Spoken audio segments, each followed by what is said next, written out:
Olá pessoal, tudo bem? Vamos lá dar continuidade no nosso assunto de ligações químicas. Agora nós vamos aprender sobre a primeira ligação química. Basicamente existem dois tipos, ligação iônica e ligação covalente. Nós vamos aprender nesta aula sobre ligação iônica. O que nós precisamos saber e entender sobre uma ligação iônica? A característica básica de uma ligação iônica, vamos lá, é a perda de elétrons por um átomo e o ganho de elétrons pelo outro átomo. Essa é basicamente a característica geral de uma ligação iônica. Então você tem um átomo que perde elétrons e um outro átomo que ganha elétrons. Pode ser a perda apenas de um elétron e o outro ganha apenas um elétron, ou mais de um elétron, 2, 3, enfim. Aqui nós temos nessa imagem dois átomos, os quais eu vou fazer a simulação no PhET. Perceba, aqui eu tenho o átomo de flúor, um átomo neutro de flúor. Nós já sabemos que átomo neutro é quando o número de prótons é igual ao número de elétrons. Então, o flúor possui 8 prótons, desculpa, pessoal, 9 prótons e possui os seus 9 elétrons. O lítio também possui seus 3 prótons e seus 3 elétrons. Ou seja, também é um átomo neutro, nesta condição que está aqui. Muito bem. A grande questão é, por que esses átomos, lítio e flúor, decidem se unir? Decidem não, né? É um termo que parece que simplesmente é deliberado, como se um átomo pudesse ser uma entidade que toma decisões, né? Eu vou até fazer uma correção, ele não se decide, né, pessoal? Na verdade, essa ligação ela acaba acontecendo. Por que o lítio termina se ligando ao flúor? Vamos lembrar lá da regra do octeto. Na regra do octeto, a gente aprendeu que os átomos possuem a tendência a adquirir 8 elétrons na sua última camada. E para que esses 8 elétrons? Para que eles possam atingir a estabilidade energética, estabilidade eletrônica. Portanto, há uma tendência geral de todos os átomos a adquirir na sua última camada 8 elétrons. Ou seja, se tornarem gases nobres. Eles não vão se tornar, mas vão ter a mesma configuração eletrônica de um gás nobre. Ok? Muito bem. A única exceção é o hélio. Lembrem que o hélio ele não possui 8 elétrons na última camada. É só você olhar a aula anterior. Ele possui 2 elétrons na sua última camada. Por sinal, última camada e única, já que o hélio só possui a primeira camada. É só você olhar a aula anterior que você vai compreender isso. Se você olhou, se você assistiu, você deve estar lembrando. Muito bem. Mas a ideia geral é que os átomos têm a tendência de adquirir a configuração eletrônica de um gás nobre. E, em geral, a maioria dos gases nobres, começando com o neônio, passando pelo argônio até o radônio, possuem 8 elétrons na sua última camada. A nossa única exceção é o hélio. Bem, então vamos lá. Vamos explicar como acontece a ligação entre o lítio e o flúor. Vamos pensar aqui. O flúor já possui 7 elétrons na sua última camada. Perceba, 1, 2, 3, 4, 5, 6, 7. Portanto, para o flúor, bastaria ganhar um elétron para que a sua configuração eletrônica se tornasse igual à de um gás nobre, ou seja, 8 elétrons na última camada.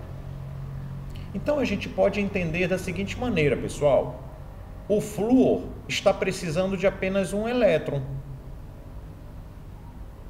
Por que ele está precisando de um elétron? Porque ele já possui 7 na sua última camada. Então, com mais um elétron, ele apresenta a estabilidade eletrônica de um gás nobre. E o lítio possui um elétron na sua última camada. Aí você poderia pensar, bem, então, para ele atingir a configuração de um gás nobre, ele teria que receber 7 elétrons. Bem, então vamos lá. Se o lítio perder esse elétron dele, o que é que vai acontecer? Essa camada mais externa, ela vai deixar de existir, porque não terá mais elétron. E a sua camada mais externa passará a ser essa primeira. E uma vez sendo essa primeira camada, perceba, ela tem 2 elétrons. Se ela tem 2 elétrons, então ela passa a ter também a configuração de um gás nobre. Qual o gás nobre? Hélio. Perceba você que o lítio, para ter a configuração de um gás nobre, entre ganhar 7 elétrons e perder um elétron e já ter a configuração de um gás nobre, tal qual é o caso do hélio, que só tem 2 elétrons na sua primeira camada, então para o lítio será muito mais fácil perder esse elétron. Perceba você, ó, ele perde então o elétron. Esse elétron eu trouxe para cá, tá, pessoal? Mas considere que esse elétron ele sai do lítio, como eu acabei de fazer, e vai direto para o flúor. Olha lá. Agora observe um detalhe. Quando o lítio perdeu um elétron, ele era um átomo neutro, né? Quando ele perdeu um elétron, ele acabou se transformando num íon de carga positiva, portanto, num cátion. Perceba, um íon de carga positiva. A carga resultante do íon é mais 1, já que ele perdeu apenas um elétron. Agora vamos lá para o caso do flúor, que ganhou esse elétron do lítio. O lítio perdeu aquele elétron para o flúor. Então, se o flúor recebe um elétron, ele passa a ser um íon de carga negativa. Carga resultante menos 1. Então, perceba os dois. O lítio perde um elétron e fica com carga mais 1. E o flúor recebe esse elétron do lítio e fica com carga menos 1. Um íon de carga negativa, portanto um ânion, e um íon de carga positiva, portanto um cátion. Se você tem um íon de carga positiva e um íon de carga negativa, o que vai acontecer é uma atração entre ambos os íons. Ou seja, aqui o íon de carga positiva mais 1 se atrai pelo íon de carga negativa menos 1. Quando eles se atraem, então a gente tem a formação de uma ligação, veja o nome, iônica. Por que então ligação iônica? Porque um átomo perde um ou mais elétrons, se tornando um cátion, ou seja, o átomo passa a ser um íon de carga positiva, e o outro átomo, ao receber elétrons, se transforma num ânion, portanto, um íon de carga negativa. O que há, então, é uma atração eletrostática entre os íons, e essa atração eletrostática é o que a gente chama de ligação iônica. Ok, pessoal? Então, a ligação iônica é quando um átomo perde elétrons e se transforma num cátion, mas ele perde elétrons para o outro átomo, que se transforma no ânion, e os dois acabam se atraindo eletrostaticamente. Bem, o que a gente também precisa entender como característica geral das substâncias ou compostos iônicos? Vamos lá.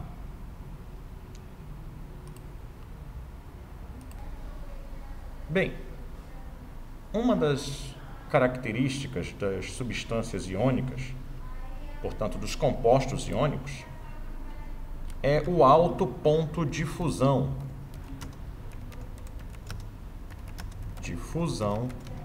E ebulição.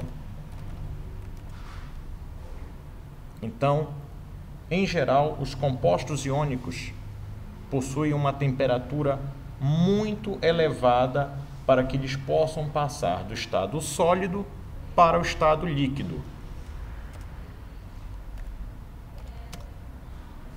As substâncias iônicas também possuem baixa condutividade elétrica na forma sólida.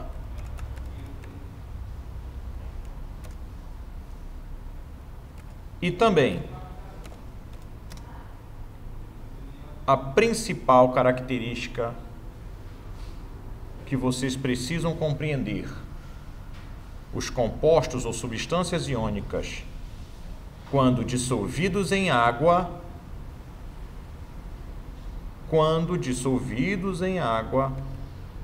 formam íons. Quando dissolvidos em água e tornam essa solução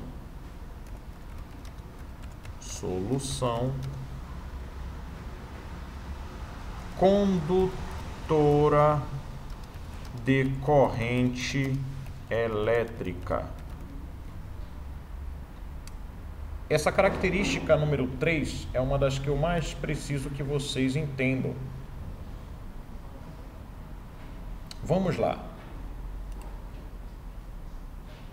Vou novamente utilizar o FET e quero que vocês percebam o que acontece.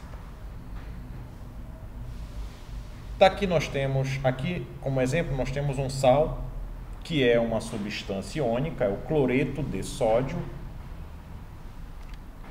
Percebam que nós vamos dissolver o sal em água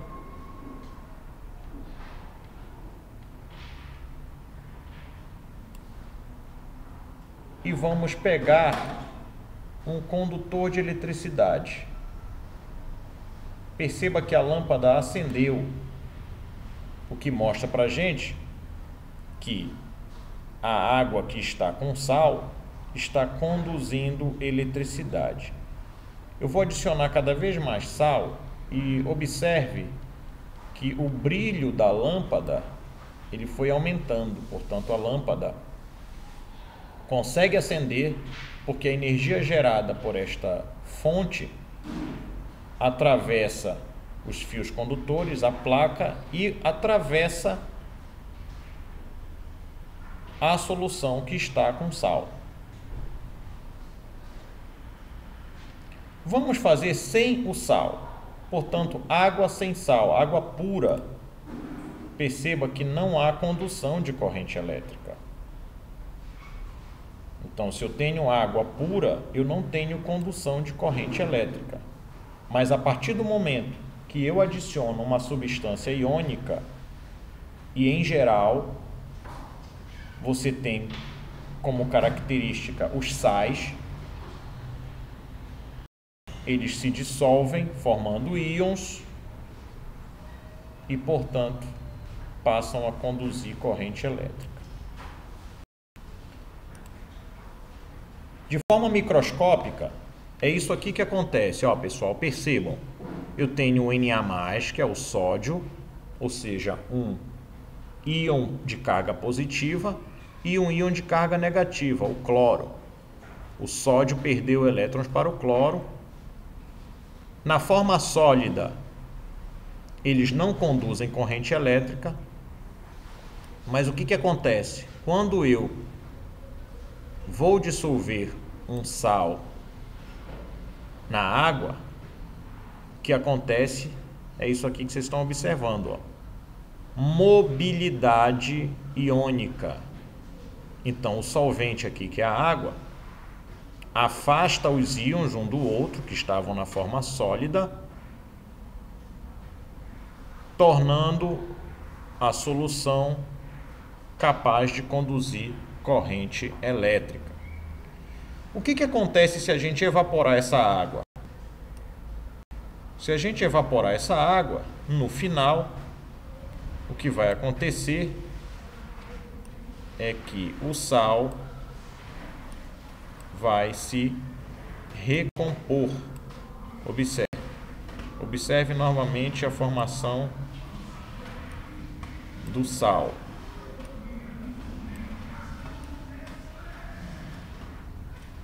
Pronto. Aqui você está tendo o sal na forma sólida. Portanto, dessa maneira, ele não conduz corrente elétrica. Mas se eu adicionar a água, ele se dissolve, os íons positivo e negativo se separam e, uma vez separados, eles passam a conduzir corrente elétrica. Essa é a principal característica que eu preciso que vocês entendam sobre os compostos iônicos. Todos eles, quando dissolvidos em água, conduzem corrente elétrica. Então, só para a gente fechar, vamos lá. Ligação iônica é uma ligação que acontece por atração eletrostática entre o íon de carga positiva, portanto um átomo que perdeu elétrons, com um átomo que ganhou elétrons, portanto um íon de carga negativa. Eles se atraem eletrostaticamente, formando essa ligação de íons, que é uma ligação iônica. Entre as características gerais, nós temos alto ponto de fusão e ebulição, ou seja, para eu passar um sólido iônico do seu estado sólido para o seu estado líquido, eu preciso de uma temperatura extremamente elevada. Os compostos iônicos não conduzem, ou praticamente a sua condução elétrica é extremamente baixa na forma sólida. No entanto, quando são dissolvidos em água, essa solução conduz corrente elétrica. Ok, pessoal? Então, espero que vocês tenham entendido. Qualquer dúvida a gente tira na nossa próxima aula. Ok? Então, até mais. Espero que vocês tenham compreendido. Qualquer coisa vocês podem voltar o vídeo e também assistir a aula anterior de introdução, que é para que vocês possam se situar sobre alguns conceitos, caso não tenham lembrado durante essa aula sobre ligação iônica. Nossa próxima aula será sobre ligação covalente. Até mais!